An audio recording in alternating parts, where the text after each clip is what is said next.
تمام ناظرین کو یوم آزادی مبارک۔ اور آج کے حوالے سے میں یہ کہنا چاہوں گی، پاکستان کو ہم نے وہ بنانا ہے جو اقبال نے پاکستان کا خواب دیکھا تھا، اور اقبال نے پاکستان کا خواب دیکھا تھا کہ یہ وہ جگہ ہوگی جہاں جوان جو ہیں وہ بوڑھوں کے استاد ہوں گے، اور جو عقل ہے وہ غلامی سے آزاد ہوگی۔ یہی بات انہوں نے کی تھی، اور الہ آباد کا جو ان کا خطبہ تھا 1930 میں، اس میں بات یہ تھی کہ جب پاکستان کا قیام ہوگا تو وہاں پہ انشاءاللہ وہ صوبے جہاں پہ اکثریت ہے مسلمانوں کی، اپنی ثقافت اپنے عمل پہ وہ پاکستان کو قائم دائم رکھیں گے۔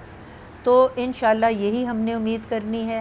ہماری 64% آبادی جو ہے وہ ہے نوجوانوں کی، اور علامہ نے فرمایا محبت مجھے ان جوانوں سے ہے ستاروں پہ جو ڈالتے ہیں کمند۔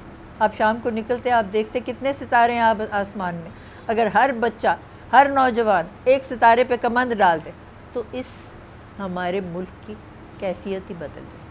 دو باتیں میں اور بھی کرنا چاہوں گی۔ ایک تو ہماری زبان جو ہے نا، جو سارے صوبوں میں چلتی ہے، وہ ہے اردو، اور پھر ہر ایک کی اپنی اس علاقے کی زبان ہے۔ جب ہم اسکول جائیں ہم دونوں زبانیں سیکھیں، ایک تو اپنے علاقائی زبان اور ایک اپنی قومی زبان، تاکہ جب ہم بات کریں تو ہم ایسی بات کریں جو ہر ایک سمجھے۔ اب یہ انگریزی ہماری زبان تو نہیں ہے، یہ تو غلامی کی زبان ہے، اس لیے ہمیں انگریزی سیکھنی ایز اے سیکنڈری لینگویج۔ ٹھیک ہے کہ دنیا میں کہیں جائیں تو انگریزی بولی جاتی ہے، لیکن سب سے پہلے جب تک ہم اپنی سوچ کو اپنی زبان میں نہیں مبذول کریں گے تو یہ آگے بات نہیں چلے گی۔ دوسرا میں یہ کہنا چاہتی ہوں کہ آپ جانتے ہیں کہ آدھی آبادی تو خواتین کی ہے، اور جب تک خواتین حصہ نہیں لیں گی قوم کی ترقی میں تب تک قوم ترقی کر نہیں سکتی۔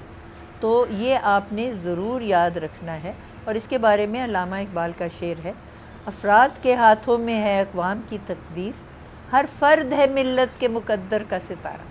اتنے بڑے شاعر تھے۔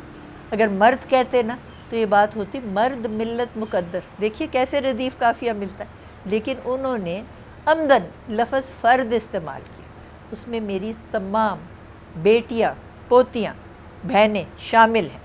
جب تک ہم اپنا حصہ نہیں ڈالیں گے جیسے ہم نے تحریک آزادی میں ڈالا تھا، اسی طرح اس قوم کی ترقی میں نہیں ڈالیں گے تو یہ قوم ترقی کیسے کرے گی۔ دوبارہ سے آپ سب کو یوم آزادی مبارک۔